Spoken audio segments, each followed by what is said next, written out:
Welcome to the Stronger for Business podcast with Diffrig Jenkins, Pete Rushmer, and myself, Bev Thorogood. Stronger for Business is a training consortium dedicated to bringing high-quality training solutions to businesses through the combined expertise of our partners. From skills training to developing personal and professional excellence, our mission is to help business owners get the very best from their people at all levels, from boardroom to shop floor. The Stronger for Business podcast is our opportunity to share our knowledge, thoughts and ideas with you, the listener. You'll get to meet some awesome guests from across the business world, sharing their experience of learning and development. If you love what we have to say, make sure you hit the subscribe button on whatever platform you use to consume your podcasts so you don't miss out on future episodes. We'd love to hear from you with your suggestions for discussion topics or ideas for future guests. And if you really love what you hear, please do consider leaving us a 5-star review, as this helps to get the podcast out to a wider audience. Sit back and enjoy the Stronger for Business podcast.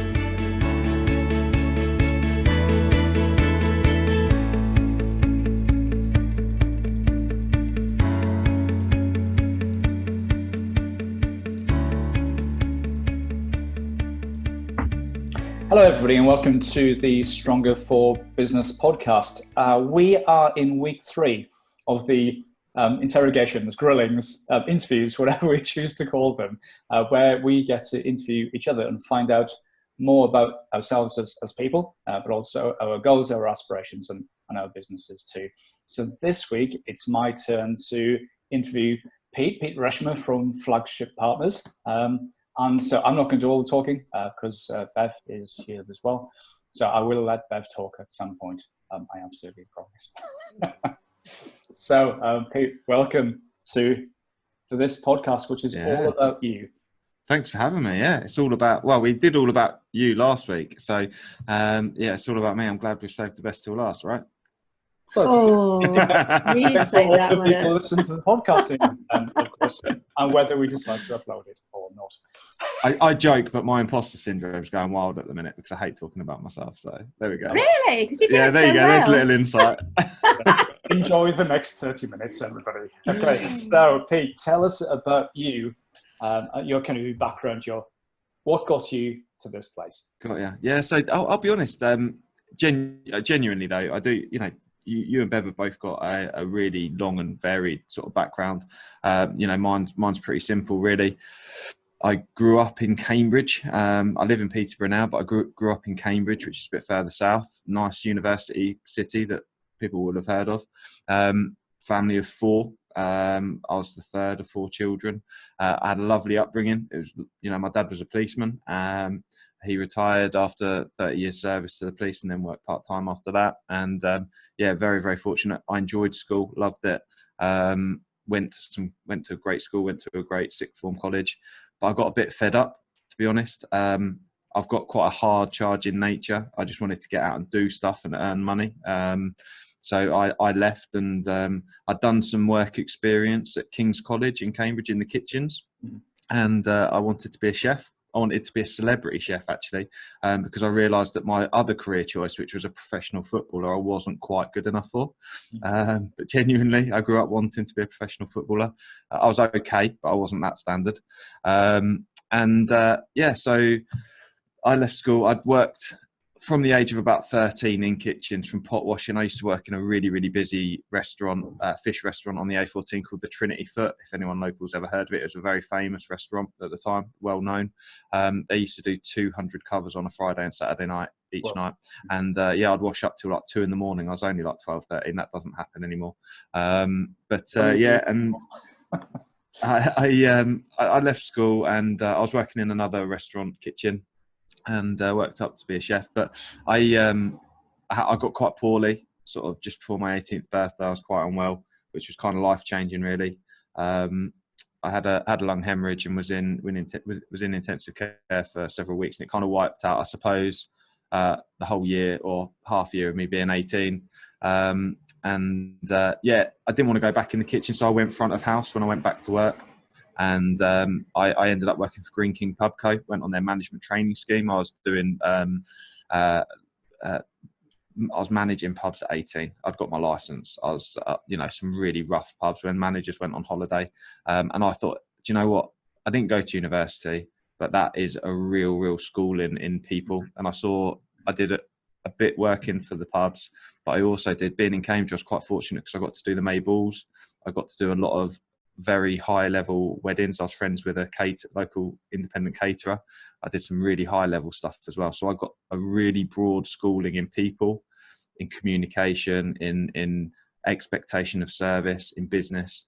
So I was really quite fortunate. And I ended up wanting to get my weekends back and be able to play football again and see my mates and stuff. And the pub trade doesn't really lend itself to that. So in my early 20s, I've always loved cars as well, and vehicles, anything fast enough to do something stupid in. And I went and joined a body repair centre, which was privately owned regional business, medium-sized enterprise. I'd say about 200 staff. I joined as a trainee estimator. I qualified within the year. Again, sort of hard charging, pushing my way up through, wanting to develop.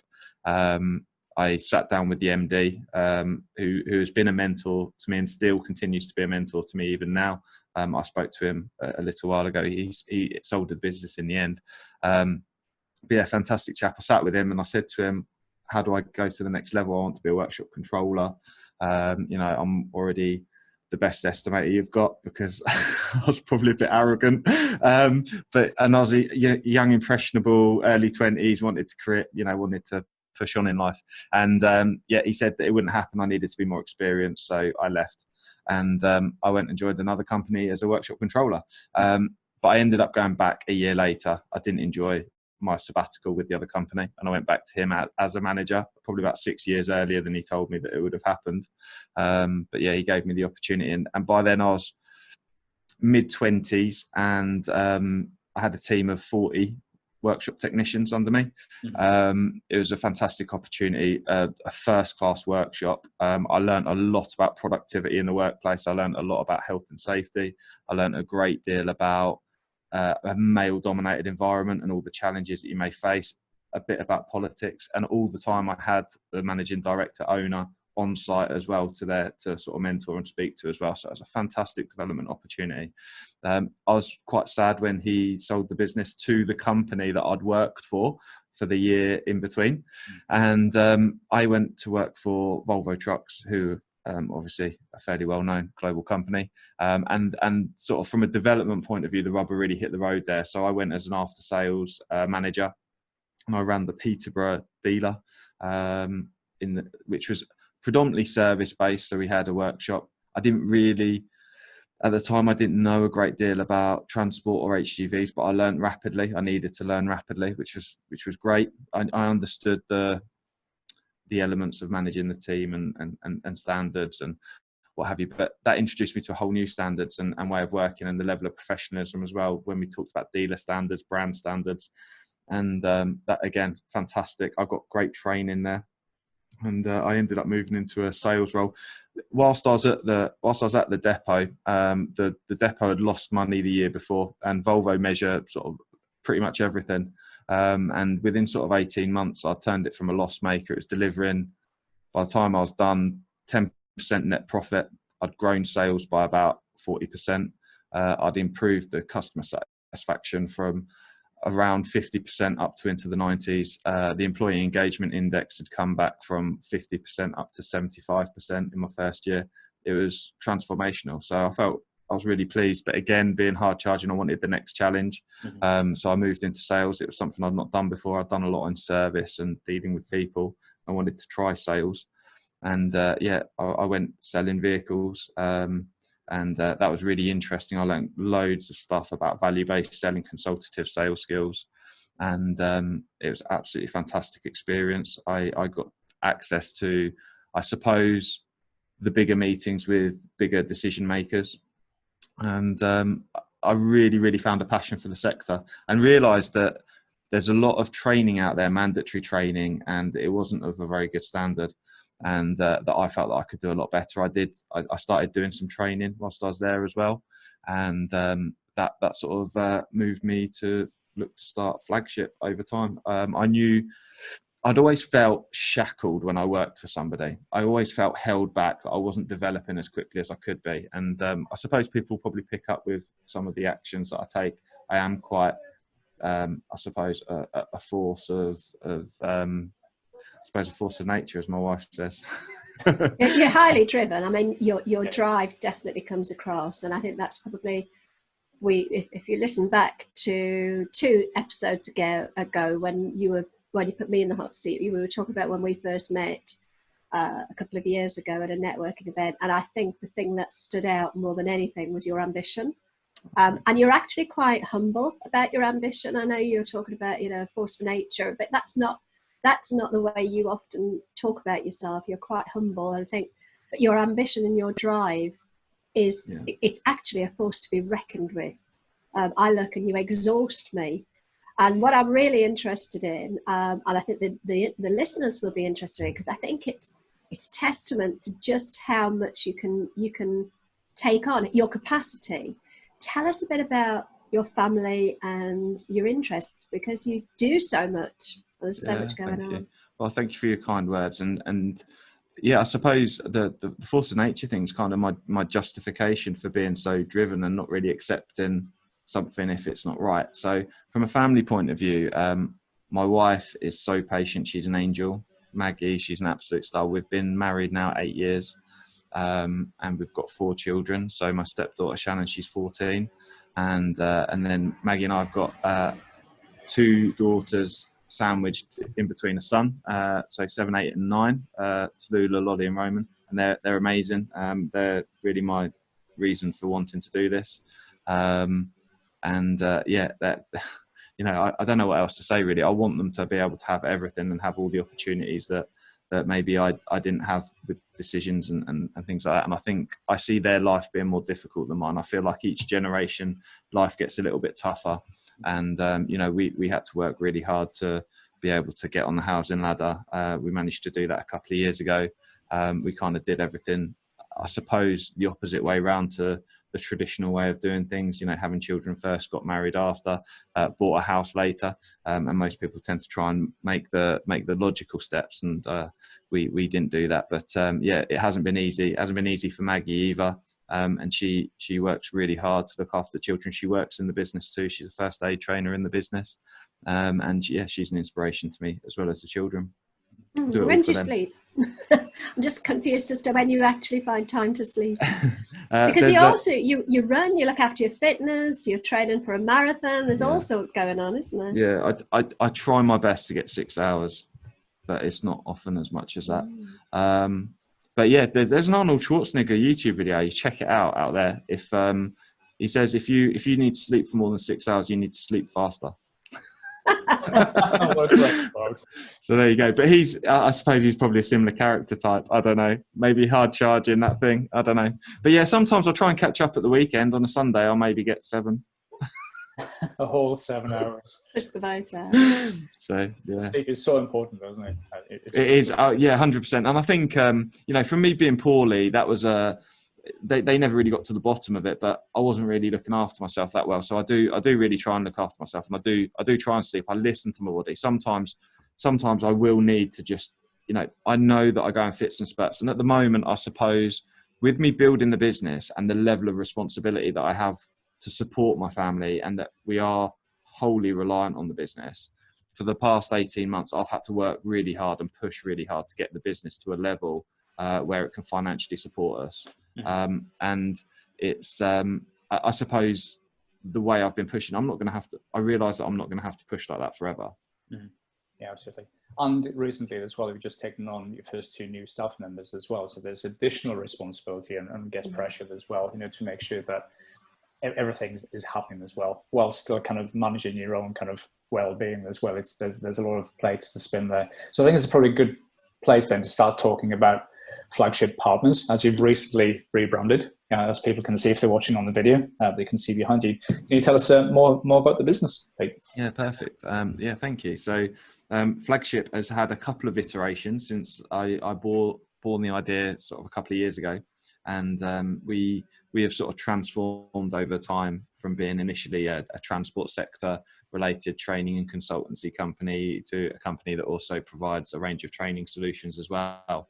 And now on to Flagship Partners, where the idea is we offer a full suite of services to blue collar sector. So the sector that I've got a lot of interest and previous history in, that I understand very deeply their challenges. And that's automotive, transport, warehousing, manufacturing, etc. So we provide a full suite of services, training, particularly around mandatory training, so making health and safety training engaging, first aid training, mental health in the workplace. Really passionate about mental health. If you haven't already picked up on, I sort of had some challenges, I suppose, in my 20s after following what happened, and I had nowhere to go. I had no one to talk to.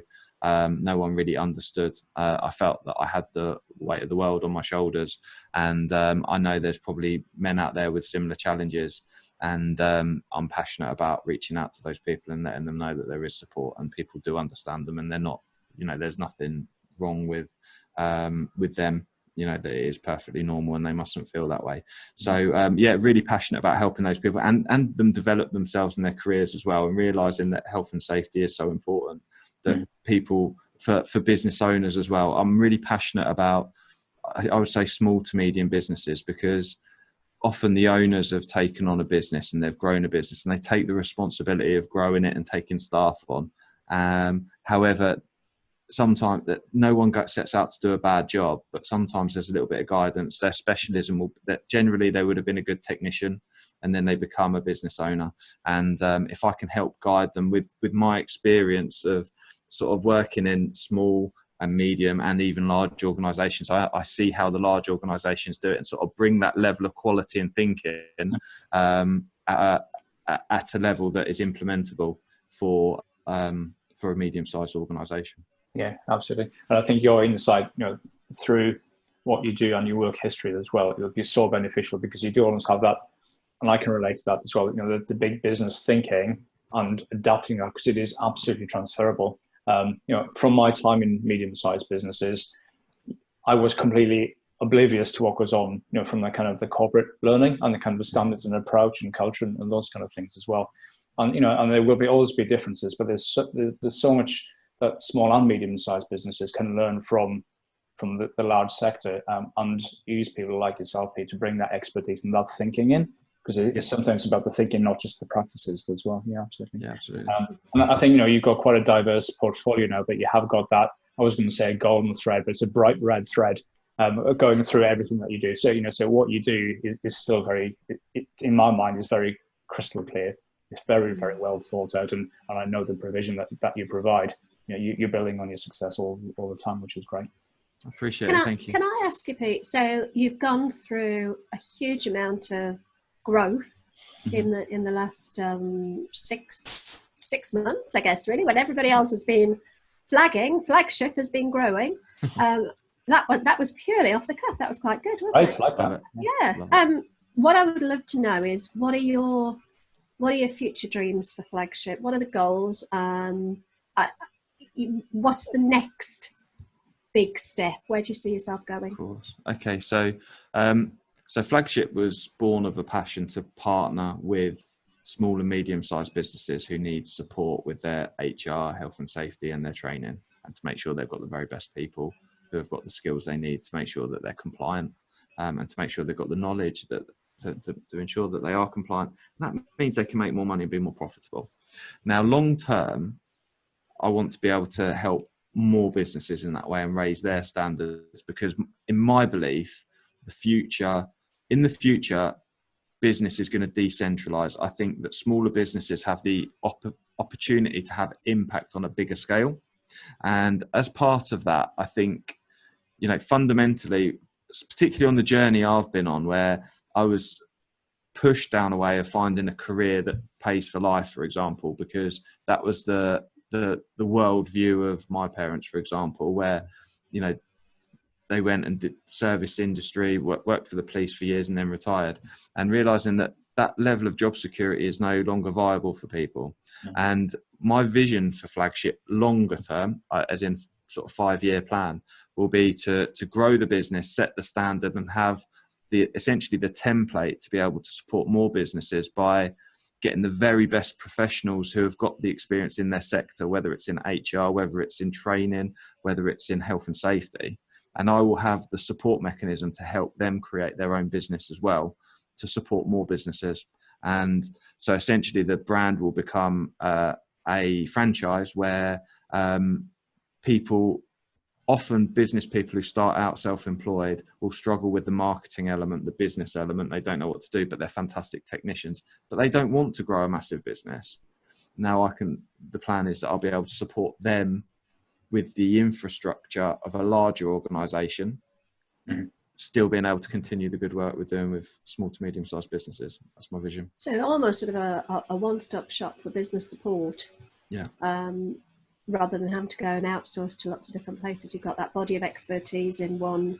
Absolutely, yeah. And then it's built on the collaboration element as well, because it doesn't matter if it's going to be a health and safety expert or an HR expert. We'll have the ability to support them, and then they can support each other as well. And often the challenge is that when what I see is more people going self-employed over time, and the benefit of this sort of structure will be, often people will grow a business and then there's no succession plan for them. They end up having to just dissolve the business and not be able to continue to support their clients. But if there's a model in place where they can actually transfer to other colleagues and support other colleagues, then they get an opportunity to build something of value as well. Cool. Okay. So you can provide lots of advice to other businesses, not only just be yourself, but you work with other people. You can bring other people in to help businesses. Yeah, there's loads of advice. But what's the best advice that you've ever been given, Pete? Yeah, got you. I think one that resonates with me, and I was reflecting on this as we prepared for the interview, and I think it is that you get what you ask for in life, and if you ask for something, you can go out and get that. So, and I think, if people want to, for example, if they want to use our services and they want to improve something, we're there and we're able to implement that for them on a very basic level, but also on a larger, more meaningful scale as well. I look at people around me and they may be dissatisfied with their situation. Well, maybe if they've been a little bit braver and a little bit more courageous to ask for more, they may have got that. Brilliant. Interesting stuff. So, sorry, Deb. No, I'm done. So, you're not going to get away with this because Deb and I had to come up with one. What's your favourite quote? And I'm dreading asking this because you are like the king of quotes. So I'm dying to see if you can manage just one. Right, so I can't do just one. I've tried to do just one, but I can't. I've got two, okay? And one's a business-related quote, and it's from my mentor that I mentioned earlier, who sold his body repair business, and he's a fantastic guy.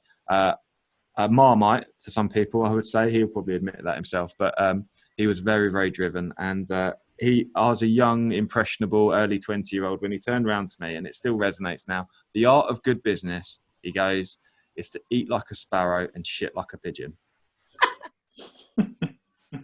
Which I've loved, and I forgot about it, and then it came back the other day. It's sort of, that is essentially business, isn't it? You take something and you put value in to create something bigger and better. Yeah. So, I thought that was fantastic. But one that's resonated with me recently, and I don't know much about the person who quoted it, but it really, really resonated with me, particularly right now, and hopefully with the listeners as well. So it's from an author called Mandy Hale, who writes particularly for women, I believe. So check her out if you guys know her. I don't really know her, but the quote really resonated with me when I saw it on social media. Trust the wait, embrace the uncertainty, enjoy the beauty of becoming. When nothing is certain, anything is possible. That's nice. You always really floor me with your quotes. I think it's the way you deliver them. I always sit back and go, wow, absolutely brilliant. Maybe you should do Jackanory. They do these celebrity Jackanory stories sometimes. Maybe you should line yourself. Pete won't remember Jackanory. He's just a wee bit boy. Yeah, they've done some recently. I do remember Jackanory. I know that a lot of the mums locally are going wild for Tom Hardy doing them. I could live with that. Anyway, moving on.